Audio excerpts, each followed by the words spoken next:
I could have shown you, we haven't time, another 14 or 15 errors, equally bad, but that is how astonishingly inaccurate this particular film is.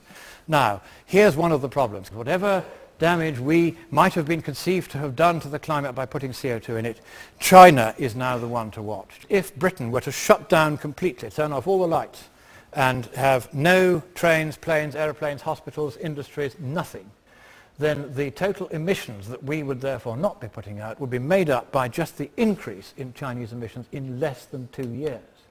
Apply that to the whole of Europe and the United States and Canada, and you're looking at China and India between them making up the difference just in the growth of their emissions within perhaps 10 to 15 years, even if we were to shut down altogether the whole of the Western economies. That's not going to make any difference, let alone a sufficient difference. Let's move on. And here we come to what I think is the most tragic aspect of this whole debate. Here you have child mortality up to the age of 5 per 1,000 persons born, again versus CO2 emissions along the bottom, and here the more the CO2 emissions, the fewer the deaths you get of children before the age of 5. Once again, poor old Africa right up there. Look at that, Sierra Leone, 285 people per 1,000 dying if their children are under 5, compared with 7.7 per 1,000 in Iceland. And CO2, the correlation there, again, you might say it doesn't imply causation, but there are reasons why it should. And if, therefore, you say to the third world, no, you can't have the carbon emissions we've already had that have made us prosperous, that have reduced our mortality rates, then you are condemning them to die in their tens of millions. And I do not think that is something which this House ought to find acceptable. There are moral issues, clearly moral issues, that are raised by this debate. And I want to look at those moral issues now. I want to sum up what I've said to you. Now, Al Gore says, as you can see on that slide, I believe this is a moral issue. And so it is a moral issue.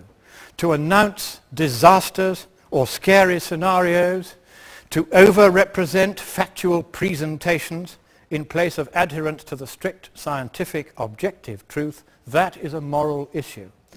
To allow politicians to insert false data into official scientific documents, to alter those documents so as to contradict or overstate scientific conclusions, to manipulate decimal points so as to engender false headlines by exaggerating tenfold, those are moral issues. To reverse the sequence of events in the early climate, to persist in false denial that past temperatures exceeded today's, to state that climate events that have not occurred have occurred, to ascribe these non-events as well as specific extreme weather events unjustifiably to humankind, those are moral issues. And above all, to inflict upon the nations of the world a policy of ever grimmer energy starvation, calculated not merely to inconvenience the prosperous, but to condemn the very poorest to remain in poverty forever and to die unheeded in their tens of millions for want of the light and heat and power and medical attention which we have long been fortunate enough to take for granted. That is a moral issue. We must get the science right or we shall get the policy wrong. We have failed them and failed them before. We must not fail them again.